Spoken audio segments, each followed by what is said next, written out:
အဝေးကြီးမှန်ကြောင်းကိုမူလတည်ထွင်သူမဟုတ်ပေမဲ့သူကဒါကိုတိုးတက်အောင်လုပ်ပြီးအာကာသကိုပထမဆုံးအနိကလေးလာနိုင်ခဲ့တဲ့သူမိသားစုကသူ့ကိုဆရာဝန်ဖြစ်စေချင်ခဲ့ပေမဲ့သူကတော့ယူပဗေဒနဲ့သင်္ချာကိုပဲလေးလာပြီးအာကာသပညာရှင်တစ်ယောက်ဖြစ်လာခဲ့တဲ့သူဂယ်လီလီယိုကို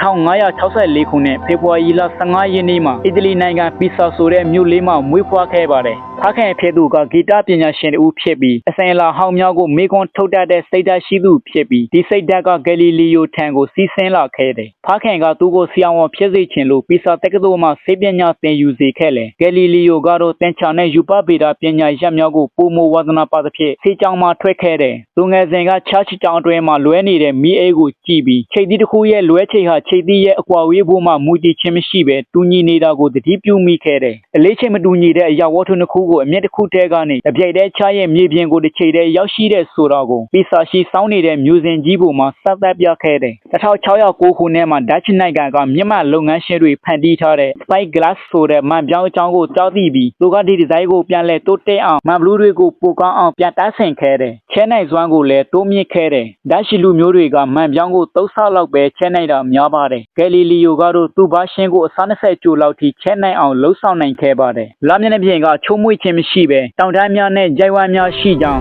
ဂျာသပတေးဂျိုးကိုပန်းနေတဲ့လာလီဇင်ရှိကြောင်းနဲ့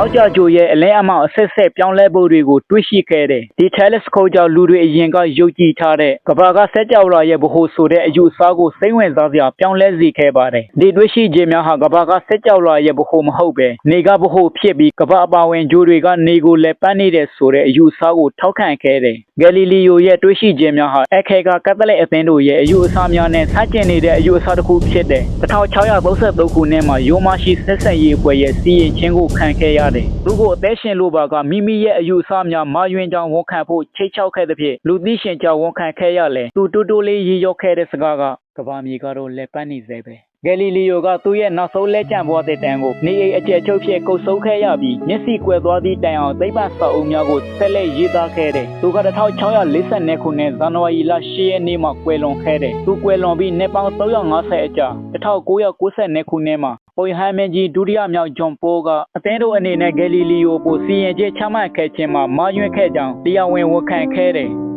ဘယ်အရာကိုဝါသနာပါလဲကိုဝါသနာပါတဲ့အရာကိုရဲရဲကြီးသာလုပ်ပါအာနာတော့ပြီးလူကိုပဲထိတ်ချုပ်လို့ရပြီမဲ့အမှန်တရားနဲ့စိတ်ဓာတ်ကိုတို့ဖိအားပေးပြီးဖောက်ကွယ်လို့မရပါဘူးညစ်ကန်းယုတ်ကြည်မှုထဲလက်တွေ့စားသတ်ချစ်ကိုပဲဦးစားပေးပါ